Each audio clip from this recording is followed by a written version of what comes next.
Hello guys, I am सपना कालरा। कैसे हैं आप सब? आई होप आप सब अच्छे होंगे और अच्छे से स्टडी कर रहे होंगे। Today I am here with new lecture on capital budgeting, जो कि होने वाला है इसके नेक्स्ट टॉपिक पे। ऑलरेडी मैं 2 वीडियोस अपलोड कर चुकी हूँ जिसमें हमने इसका मीनिंग वगैरह हम वो सब डिस्कस कर चुके हैं, और इसके जो हम मेथड्स कर रहे थे उससे मैंने इसका फर्स्ट जो मेथड था दैट इज़ ट्रेडिशनल मेथड्स वो भी हम कवर कर चुके हैं। आज हम बात करने वाले हैं नेक्स्ट, इसका जो मेथड है दैट इज़ टाइम एडजस्टेड और डिस्काउंटेड कैश फ्लो मेथड। अब इसमें देखो क्या होने वाला है। टाइम एडजस्टेड, देखो गाइज, अगर मान लो आपने पहले वाली वीडियोस नहीं देखी हो तो पहले वो वीडियोस देख लेना। आई थिंक उसके बाद ही आपको ये टॉपिक समझ आएगा, नहीं तो आपको थोड़े कन्फ्यूजन रहेगी कि इस टॉपिक में क्या है कैसे है। तो इसलिए आपके लिए बेटर रहेगा, अगर आपने पहले वाली वीडियोज़ नहीं देखी है तो पहले आप इसका जो एटलीस्ट जो ये कैपिटल बजटिंग की है पहले वाली आप वीडियो देखना, उसके बाद ही इस टॉपिक पे आना। ओके, इसमें देखो मैंने आपको बताया था क्या, जो लास्ट हमने मेथड किया था उसकी मेन ड्रॉबैक क्या थी कि वहाँ पे टाइम वैल्यू ऑफ मनी को कंसीडर नहीं कर रहे थे। ठीक है, उसको जो वो लिमिटेशन थी उसको रिमूव करने के लिए मेथड आया क्या, टाइम एडजस्टेड और डिस्काउंटेड कैश फ्लो मेथड। अब इसमें क्या है, इसे हम लेके चलेंगे, इसे हम मॉडर्न मेथड्स भी बोलते हैं। ओके, अब यहाँ पे हम profitability and time value of money दोनों को कंसीडर करके चलेंगे। ओके, अब इसके जो मेथड्स हैं, इसमें first one is net present value method. Net present value method क्या है? It is very simple and widely used. ये बहुत ज़्यादा यूज़ किया जाता है, तो इसे ध्यान से सुनना कि ये होता क्या है और कैसे हम कैलकुलेट करते हैं। इसमें कुछ नहीं है गाइस, जैसे कि मैंने आपको टाइम वैल्यू ऑफ मनी, अगर आपने वीडियो देखी हो तो उससे मैंने आपको बताया था कि अगर मान लो कोई 5 लाख रुपीज़ आज आपको दे रहा है, ठीक है, और या फिर 10 साल बाद दे रहा है, ठीक है, आफ्टर 10 ईयर्स, क्या उनकी वैल्यू इक्वल है? नो, उनकी वैल्यू इक्वल नहीं होगी तब के। अब अगर मान लो मैं 10 साल पहले की बात करूँ तो तब के 5 लाख में जो चीज़ आती थी तब 5 लाख का मान लो कि कोई चीज़ आती है, वो आज वही चीज़ आज 10 लाख की हो तो मतलब कि तब के 5 आज के 10 ऐसे इक्वल माना जाएगा। ओके, ये से मैंने डिटेल में तो वहीं डिस्कस कर रखा है, वहाँ से देख सकते हैं, ज़्यादा कंसेप्ट आपके कंसेप्ट क्लियर हो जाएंगे। ओके, अब देखो इस मेथड में क्या है, नेट प्रेजेंट वैल्यू मेथड में क्या है, हम कंसीडर करेंगे क्या, time value of money and attempts to calculate the return on investment by introducing the factor of time element. मतलब कि हम टाइम एलिमेंट को यहाँ पर लेके आ रहे हैं। ओके, अब इसमें आपको क्या करना है, कुछ नहीं करना होता, आप सिंपल ये देखोगे कि आप जो आपके इनफ्लोज हैं, इनफ्लोज हो रहे हैं, आप उनकी नेट प्रेजेंट वैल्यू निकालोगे। ठीक है, नेट कैश इनफ्लो निकाले आपने, ठीक है, उनकी प्रेजेंट वैल्यू निकालोगे आप, जो एक्सपेक्टेड नेट कैश इनफ्लो है उनकी आपने डिस्काउंटेड रेट से जो है वैल्यू निकाली। फिर उसके बाद आप देखोगे कि आउटले कितना है, मतलब कि कितना आपने इनिशियल कॉस्ट बियर किया है, उसमें से उसको लेस कर दोगे। अगर आपके पॉजिटिव आता है, पॉजिटिव कैसे आएगा, अब मान लो आपको इनफ्लो तो हो रहे हैं कितने, 125,000, ठीक है, अब आपने लगाए कितने थे, 1 लाख, तो ऑब्वियसली बात आपको सिंपल से समझ आ रहा है ना, कब आप लगाओगे, कब आप एक्सेप्ट करोगे उस प्रोजेक्ट को। अगर आपके वो 1 लाख हैं तब तो क्या करोगे, आप एक्सेप्ट करोगे। ठीक है, क्यों? क्योंकि आपको पता है यहाँ पे क्या है, 25 का बेनिफिट हो रहा है यहाँ पे। ओके, लेकिन अगर मान लो आपके नेगेटिव हैं तो आप क्या करोगे, रिजेक्ट। अब सिंपल सी बात है, आपको इस एग्जाम्पल से समझ आ गया होगा क्या, कि अगर आपके जो इनिशियल मतलब कि जो आप इनफ्लो हैं उसमें से अपने इनिशियल कॉस्ट ये लगा लो, जो आपके आउटले हैं आपने उसको लेस किया, अगर पॉजिटिव आया उसके बाद आपका जो नेट प्रेजेंट वैल्यू आ जाएगी उसकी, वो नेट प्रेजेंट वैल्यू अगर पॉजिटिव है तो आप एक्सेप्ट करोगे प्रोजेक्ट को, नहीं तो रिजेक्ट करोगे।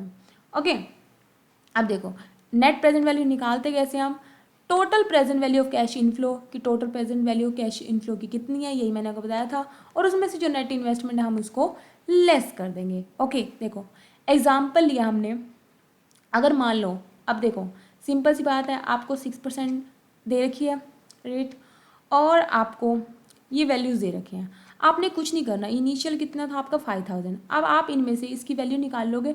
अगर आपका कैश इनफ्लो आ रहा है कितना, 5272, एंड जो present value of net investment है उसकी वैल्यू कितनी है, 5,000। अब आपने देखा नेट प्रेजेंट वैल्यू कितनी आ रही है आपकी, इसमें से इसको लेस कर देंगे तो कितना आ जाएगा, 272। पॉजिटिव है तो हम क्या कर लेंगे, एक्सेप्ट कर लेंगे। ओके, अब इसकी, अब जैसे मैं इसका एक और एग्जांपल कराऊंगी, वो आपको मैं बाद में कराऊंगी। ओके, देखो अब इसके प्रोस एंड कॉन्स देख लेते हैं। नंबर वन तो आपको दिख ही रहा है क्या, इसकी मेन एडवांटेज तो यही है कि टाइम वैल्यू ऑफ मनी को कंसीडर कर रहा है। एंड ये क्या है, जो पहले हमने मेथड किया था उसमें एंटायर लाइफ को नहीं ले रहे थे, इसमें पूरे एंटायर प्रोजेक्ट को लेकर चल रहे हैं, ठीक है, कंसीडर कर रहे हैं cash inflow of the entire project. It is consistent with the objective of, अब ये जो मैक्सिमाइजिंग, इसका मेन यहाँ पे क्या है motive, maximising welfare of owners. And किसी भी चीज़ की हैं डिसएडवांटेज तो हमेशा होती हैं, इसका क्या है, नंबर वन थिंग तो दिख रहा है आपको क्या, थोड़ा सा डिफ़िकल्ट है समझना इसे। And it may not give good result while comparing project, ये बात, ये पॉइंट जो इम्पोर्टेंट है ध्यान रखना कि ये हमारे लिए सही नहीं होगा कब, अगर हम कंपेयर करेंगे project with unequal investment of fund, ठीक है। अगर मान लो एक जगह तो मैंने 2 लाख लगा रखे हैं, एक जगह 4 लाख लगा रखे हैं, अब उन दोनों का मुझे करना है, उसकी नेट प्रेजेंट वैल्यू निकालेंगे तो समझ आएगा कोई, मुझे नहीं पता चलेगा। ओके, तो अगर अलग अलग है उनकी वैल्यू, अनइक्वल है, तब वहाँ पे हम कैलकुलेट नहीं कर पाएंगे, ये मेथड यूज़ नहीं कर पाएंगे। Next method is internal rate of return. Internal rate of return क्या है, मॉडर्न टेक्निक है किसकी, कैपिटल बजटिंग की। इसमें भी क्या है, time adjusted rate of return बोलते हैं। अब देखो गाइज, इसके जो अदर नेम है ना वो भी आपको ध्यान रखना है, क्योंकि कई बार क्या होता है कि अलग नेम से आ जाते हैं तो हम कंफ्यूज हो जाते हैं कि ये कौन सा मेथड है, ये तो हमने नहीं किया, तो इसलिए जो अदर नेम है वो भी आपको ध्यान रखना है। इसे हम time adjusted rate of return, discounted rate of return, yield method, trial and error yield method, देखो गाइज ये पूछा जाता है ना, ट्रायल एंड यील्ड मेथड, इन नाम से भी हम जानते हैं। ओके, अब देखो नेट प्रेजेंट वैल्यू हमने क्या किया था कि जो नेट प्रेजेंट वैल्यू है वो हम डिटरमाइन करते थे bye discounting the future cash flow of a project at A pre determined. वहाँ पे जो रेट थी वो क्या थी, प्री डिटरमाइंड, मतलब कि पहले से डिसाइड थी, स्पेसिफाइड थी कि कट ऑफ रेट क्या होने वाली है, ठीक है। जैसे कि लास्ट क्वेश्चन में हम देखा था ना कि कट ऑफ रेट फिक्स है कि दे रखी है, बट IRR मेथड में क्या होता है, जो कैश फ्लो है of a project are discounted at a stable rate, मतलब कि हम देखेंगे किस पे स्टेबल बैठ रहा है by hit and trial method. Hit and trial method क्या होता है कि हमने सोचा कि 10% लगा के देखते हैं, ठीक है। अभी वैसे मैं आपको इसका एग्जांपल समझाऊंगी तब ज़्यादा अच्छे से समझ आएगा आपको। Okay, hit and trial method use करते हैं हम इसमें, which equate the net present value so calculated to the amount of investment. कैसे, अब देखो गाइस, हो सकता है इस थ्योरी को पढ़ने का जैसे मैंने बताया आपको थोड़ी सी कन्फ्यूजन हो, मैं एग्जाम्पल के थ्रू बताती हूँ आपको, उससे ज़्यादा अच्छे से समझ आएगा। नंबर वन थिंग तो देखो, जब हम डिटरमाइन करते हैं IRR, सबसे पहले बात ध्यान रखना, उसमें 2 केसेस हैं क्या, when the net cash flows are equal over the life of the asset, अगर क्या है इक्वल है तो क्या होगा हमारा, सबसे पहले हम प्रेजेंट वैल्यू फैक्टर निकालेंगे। वो कैसे निकलता है, initial outlay divide by annual cash flow. For example initial outlay दे रखा है आपको कितना, 50,000, लाइफ ऑफ द एसेट कितनी है, 5 year, estimated annual cash flow कितना है, 12,500। अब हमें कैलकुलेट क्या करना है, IRR। तो सिंपल सी बात है, प्रेजेंट वैल्यू फैक्टर निकाल लेंगे। कैसे निकालना था, इनिशियल डिवाइड बाय एनुअल, तो कर दिया हमने, हमारे पास क्या आ जाएगा, 4। अब देखो consulting present value annuity table, अब देखो अब इसमें हम देखेंगे कि 5 ईयर पे कितना है, इसकी टेबल में देखेंगे। अब देखो गाइस क्या आया आपका, 4 आया, ठीक है। ये चीज़ ध्यान रखना, अब देखते कैसे, मैं आपको बता रही हूँ, ध्यान से सुनना इसको और ध्यान से पॉइंट समझना। अगर ये पॉइंट समझ नहीं आया तो शायद आपको समझ ना आए, तो ध्यान से सुनोगे तो जरूर समझ आएगा। ओके, अब देखो प्रेजेंट वैल्यू फैक्टर हमारा कितना आया, 4। अब ये 4 है, अब हमने देखना कितने में, 5 ईयर्स पे, ठीक है। 4 देखना है 5 ईयर पे। अब 5 ईयर वाले लाइन पे जाओ, अब इस टेबल में देखो 5 ईयर वाले लाइन पे आपको 4 कहीं दिख रहा है, 4 से ज़्यादा है, 4 से ज़्यादा है, 4 से ज़्यादा है। अब देखो ये 4 के बिल्कुल करीब है, 3.9927 है। अब मतलब कि ये कौन सी रेट पे है, 8% पे, तो ये आ जाएगी हमारी रेट। ओके, तो कितना आ गया हमारा IRR, कितना हो गया, 8% अप्रोक्स। ओके, सिंपल है, बिल्कुल सिंपल है, बस एक बार आपको समझ आना चाहिए। नेक्स्ट, अगर आपका when the annual cash flow are unequal, उसमें इक्वल थे, इसमें क्या है अनइक्वल है, तब क्या होगा। अब देखो हम इसमें क्या करते हैं, मैंने अभी आपको बताया था कि जो इंटरनल रेट ऑफ रिटर्न है कैलकुलेट करते हैं हिट एंड ट्रायल से, इसीलिए हम इसे hit and trial yield method ही बोलते हैं, ठीक है। अब इसमें हम स्टार्ट कैसे करते हैं, हम स्टार्ट करते हैं एज्यूम करके, डिस्काउंट रेट मैंने एज्यूम कर लिया कि 10% या 12% ऐसे, और फिर फाइंड आउट करेंगे total present value of cash inflow कितनी है, ठीक है, which is equal to the cost of initial investment, जहाँ पे क्या होगा, देखो पहले मैं देखूंगी कहाँ पे है, फिर अगर मान लो मैंने सोचा 10%, फिर उसमें मुझे नहीं मिली तो मैं सोचूंगी चलो 12%, ऐसे मतलब कि मैंने एज्यूम किया, फिर जहाँ पे वो लाई कर जाएगी, जहाँ पे मिल जाएगी, वही आपका पॉइंट आ जाएगा। ठीक है, देखो यही बोल रखा है आपको, the rate at which the total present value of cash inflow equal to the initial outlay, जहाँ पे इक्वल हो जाएगा तो उसे हम बोलेंगे क्या, इंटरनल रेट ऑफ रिटर्न। ठीक है, सेवरल डिस्काउंट रेट, यही बोल रखा है कि बहुत सारी जो डिस्काउंट रेट होती हैं वो ट्राइड की जाती हैं। कैसे करते हैं आप, ये देखो एग्जांपल कैलकुलेट करना है हमें IRR। इनिशियल इन्वेस्टमेंट आपको दे रखी है, ये क्वेश्चन ध्यान से देखना। इनिशियल इन्वेस्टमेंट दे रखी है कितनी है, 60,000। Life of the asset is 4 years.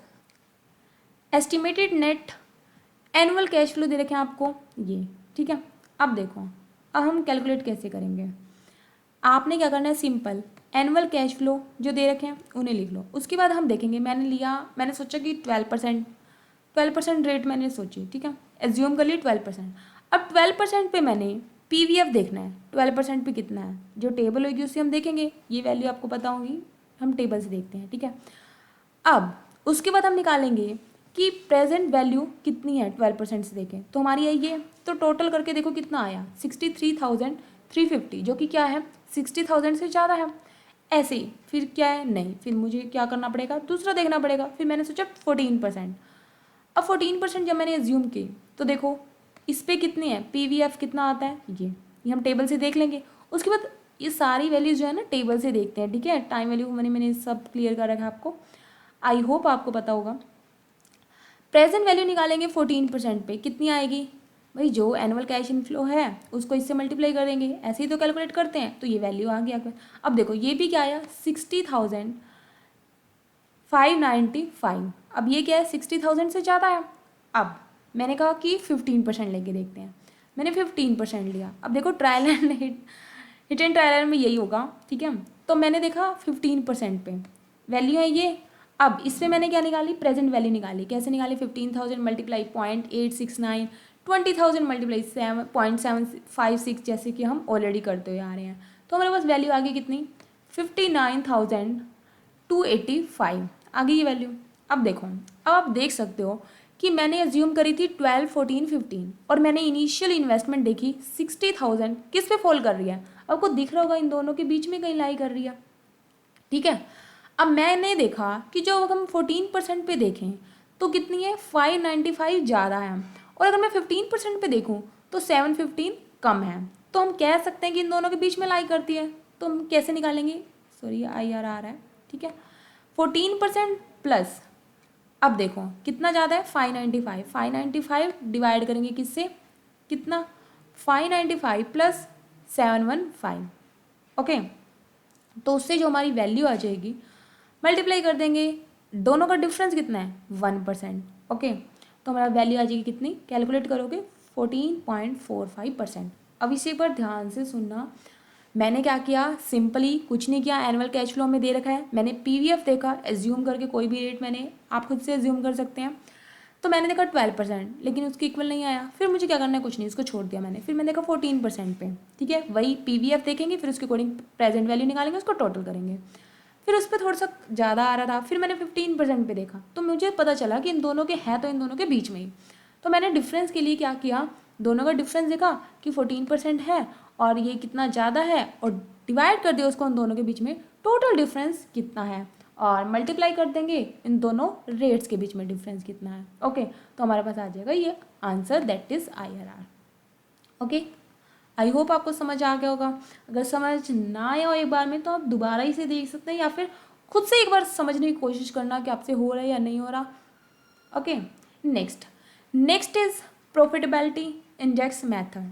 अब इसमें क्या होता है, ये भी टाइम एडजस्टेड मेथड है इवेल्यूएट करने के लिए investment proposal. Profitability index also called as benefit cost ratio भी बोलते हैं हम इसे, एंड डिजायरेबिलिटी फैक्टर भी बोलते हैं। ठीक है, इज द रिलेशनशिप, अब ये क्या है, एक रिलेशनशिप है between the present value of cash inflow and outflow, same वही इन दोनों का रिलेशन बताएगा। अब प्रॉफिटेबिलिटी इंडेक्स हम निकालते कैसे हैं, present value of cash inflow divide कर देंगे किससे, present value of cash outflow से। सिंपल है, कुछ नहीं करना, आपने देखना है प्रेजेंट वैल्यू कितनी है इनफ्लो की और डिवाइड कर देंगे आउटफ्लो से। PV of cash inflow divide by initial cash outlay. अब देखो इसमें भी हम सेम वही करेंगे। अगर हमारा pi profitability index greater than 1 है तो हम एक्सेप्ट करेंगे, लेस देन 1 है तो हम क्या कर देंगे, रिजेक्ट कर देंगे। ओके। और अगर मान लो हमें नेट प्रॉफिटेबिलिटी इंडेक्स भी हमें निकालना हो तो हम निकाल सकते हैं। कैसे करेंगे, find out for net present value of inflow. उसमें हमें क्या करना होगा, P I is equal to NPV, जो नेट प्रेजेंट वैल्यू है, अगर हमें नेट प्रेजेंट वैल्यू कहीं दे रखी है तो उसको डिवाइड कर देंगे इनिशियल कैश आउटले से, तो हमारा क्या आ जाएगा, नेट प्रॉफिटेबिलिटी इंडेक्स आ जाएगा। ओके, एग्जाम्पल के थ्रू भी समझते हैं हम इसे। अब देखो, अगर आपका initial cash outlay of a project is 50,000 and it generate cash inflow 20, 15, 25, 10,000 बोल रखा है आपको, 4 ईयर्स का आपको ये दे रखा है, ठीक है। अब आपने क्या करना है, using present value index method, बोल रखा है इन्होंने प्रेजेंट वैल्यू इंडेक्स मेथड से निकालना है। Apprise the profitability of the proposed investment assuming 10% rate of discount. अब यहाँ पे 10% रेट ऑफ डिस्काउंट दे रखी है, तो कुछ नहीं, सिंपल हमें करना है। अब देखो गाइज, आपने देखा होगा इन सब क्वेश्चन में सिंपल है क्या, आपको इनफ्लो दे रखा है, आपने देखना है कि प्रेजेंट वैल्यू फैक्टर, मतलब कि जो फैक्टर है टेबल से हम वैल्यू देखेंगे, जो रेट कह रखे उस रेट पे, और फिर आपने प्रेजेंट वैल्यू कैलकुलेट कर लेंगे और उसका टोटल कर लेंगे, फिर जो आउटले है वो लेस कर देंगे, हमारे पास नेट प्रेजेंट वैल्यू आ जाएगी। अब देखो मैंने उधर नेट प्रेजेंट वैल्यू का क्वेश्चन आपको कहा था ना कि मैं बाद में कराऊंगी, वो ये। अब इसमें से देखो सेम ऐसे ही है। अब आपने अगर नेट प्रेजेंट वैल्यू निकालनी है तो कैसे कैलकुलेट किया हमने, वही टेबल में से देखा, उसमें से हमने उसकी जो प्रेजेंट वैल्यू है वो देखी, उसमें से जो हमारी नेट प्रेजेंट वैल्यू आ जाएगी उसमें से मैंने क्या किया, जो आउटफ्लो है वो आपने लेस कर दिया, नेट प्रेजेंट वैल्यू आ गई है, ठीक है। लेकिन अब हमें क्या निकालना था यहाँ पे, प्रॉफिटेबिलिटी इंडेक्स। प्रॉफिटेबिलिटी इंडेक्स निकालने के लिए हम क्या करेंगे, ये मैंने आपको बताया, क्या क्या करते थे हम, जो इनफ्लो है डिवाइड करेंगे किससे, आउटफ्लो से। इनफ्लो दे रखा है 56,175, उसको डिवाइड करेंगे किससे, 50,000 से, हमारे पास वैल्यू क्या आ गई, 1.1235। मैंने आपको क्या बोला था कि अगर आपका प्रॉफिटेबिलिटी इंडेक्स 1 से ज़्यादा है, ग्रेटर देन 1 है, तो हम एक्सेप्ट करेंगे, अदरवाइज रिजेक्ट करेंगे। अब आपको दिख रहा है कि 1 से तो ज़्यादा है, तो इट मीन्स क्या करेंगे, हम एक्सेप्ट करें। अब देखो गाइज, ये चीज़ें ना एमसीक्यू में मेनली पूछी जाती हैं, ठीक है। बाकी जो क्वेश्चन है ना, बड़े क्वेश्चन, ये तो ग्रेजुएशन और पोस्ट ग्रेजुएशन में पूछे जाएंगे, आपसे नहीं पूछे जाएंगे मेनली। लेकिन गाइज जो ये छोटी छोटी प्रॉपर्टीज पूछी जाती हैं, ये आपको अच्छे से याद रहती हैं। अगर मान लो आप क्वेश्चन से समझते हो ना, तो आपके माइंड में एक तरीके से क्लियर हो जाता है कि हम कब क्यों कैसे कर रहे हैं। अब देखो, अब यहाँ पे सिंपल सी बात है, आप खुद सोच के देखो, मैंने क्या लिया कि नेट प्रेजेंट वैल्यू ली, उसके कंपेरिजन मैंने लिया क्या, आउटफ्लो। अब नेट प्रेजेंट वैल्यू ऊपर है, मतलब अगर नेट प्रेजेंट वैल्यू हमारी ज़्यादा होगी तभी तो हमारा 1 से ज़्यादा आएगा, ठीक है। अगर मान लो नेट प्रेजेंट वैल्यू ज़्यादा है तभी तो हमारा 1 से ज़्यादा आएगा डिवाइड करने में, नहीं तो 1 से कम आएगा। तो इट मीन्स हम यहाँ पे अल्टीमेटली नेट प्रेजेंट वैल्यू ज़्यादा करने की बात कर रहे हैं। तो ऑब्वियस सी बात है ना, अगर प्रेजेंट वैल्यू आपकी ज़्यादा है तभी तो आपको प्रॉफिट होगा, तभी तो एक्सेप्ट करोगे, नहीं तो नहीं करोगे। ओके, तो इसमें याद रखने वाली कोई बात नहीं है। आपको खुद से दिख रहा है कि नेट प्रेजेंट वैल्यू ऑब्वियसली ज़्यादा होगी तभी हम एक्सेप्ट करेंगे, नहीं तो नहीं करेंगे। ओके, तो आपका यहाँ पे ज़्यादा है तब आप क्या कर लोगे, इसे एक्सेप्ट कर लोगे। ओके, अब आपको अगर नेट प्रेजेंट इंडेक्स निकालना है तो कुछ नहीं, आपको सिंपल देखना है नेट प्रेजेंट वैल्यू कितनी है वो आपको पता है। अब कई बार क्वेश्चन में ये दिया होता है कि net present value this, initial cash outlay this. अब आपको निकालना है क्या, नेट प्रेजेंट इंडेक्स। तो कुछ नहीं, सिंपल है, नेट प्रेजेंट वैल्यू जो आपने देखी, और सॉरी ये टोटल था, उसमें से आपने देखा कि कितना आउटले है, ठीक है, उसमें से आप क्या करोगे, उसको लेस कर दोगे। ये मैंने बाय मिस्टेक यहाँ पे नेट प्रेजेंट वैल्यू लिख लिया है, ये वैसे एक्चुअल टोटल है ये, ठीक है। टोटल वैल्यू ऑफ इनफ्लो लिखेंगे हम यहाँ पे, ठीक है, टोटल वैल्यू ऑफ इनफ्लो। तो ध्यान रखना कि अगर आपका इनफ्लो की बात ही कर रहे थे हम, अगर इनफ्लो ज़्यादा है तो हमें एक्सेप्ट करेंगे, ऑब्वियस सी बात है। तो नेट प्रेजेंट वैल्यू तो आपने निकाल ली, कैसे निकाली थी, जो इनफ्लो है उसी में से आउटफ्लो लेस करते हैं, मैंने जैसे आपको बताया था, तो आपकी वैल्यू आ जाएगी ये। ओके, तो आपने देखा कि आपको नेट प्रेजेंट वैल्यू तो पता है, ऊपर से पता चल गया, और आपको इनिशियल कैश आउटले पता है, तो उससे डिवाइड कर देंगे, हमारा नेट प्रेजेंट इंडेक्स आ जाएगा। Okay, thank you guys. अगर आपको किसी भी क्वेश्चन में कोई भी क्वेरी है तो आप कमेंट बॉक्स में लिख सकते हैं, और कैसी लगी ये वीडियो कमेंट बॉक्स में लिख के ज़रूर बताना। मिलते हैं नेक्स्ट वीडियो में, तब तक के लिए टेक केयर एंड अगर अभी तक आपने चैनल को सब्सक्राइब नहीं किया हो तो चैनल को सब्सक्राइब कर देना, बेल आइकन को प्रेस कर देना जिससे कि आपको नोटिफिकेशन मिल जाए जैसे मैं कोई वीडियो अपलोड करूँ। एंड गाइस कैपिटल बजटिंग का ऑलमोस्ट क्लियर है। इसके बाद अगर मैं एक वीडियो लेकर आऊँगी तो इसके जो क्वेश्चंस हैं वो, और अगर इसके जो मेथड्स हैं अगर आपको कन्फ्यूज़न होती है तो आप मुझे बताना, इसमें कंपेरिजन करके बताऊंगी कि सब मेथड्स में क्या क्या डिफरेंस है, ठीक है, उनका कंपैरिजन करके और उसके कुछ क्वेश्चन लेके आऊँगी जो कि नेट के एग्ज़ाम में पूछे जाते हैं, किस टाइप के क्वेश्चन आते हैं उससे वीडियो बना दूंगी। वैसे हमारा ये टॉपिक कवर हो चुका है, अगर बनाई तो मैं एक वीडियो और बना दूंगी जिससे मैं क्वेश्चन वगैरह आपको लिए लेकर आऊँगी जो MCQ बेसिस हैं। ओके, और नेक्स्ट वीडियो आएगी मेरी डिविडेंड डिसीजन पे, उसमें हम डिविडेंड डिसीजन की बात करेंगे। Okay, thank you so much guys, keep learning, keep smiling.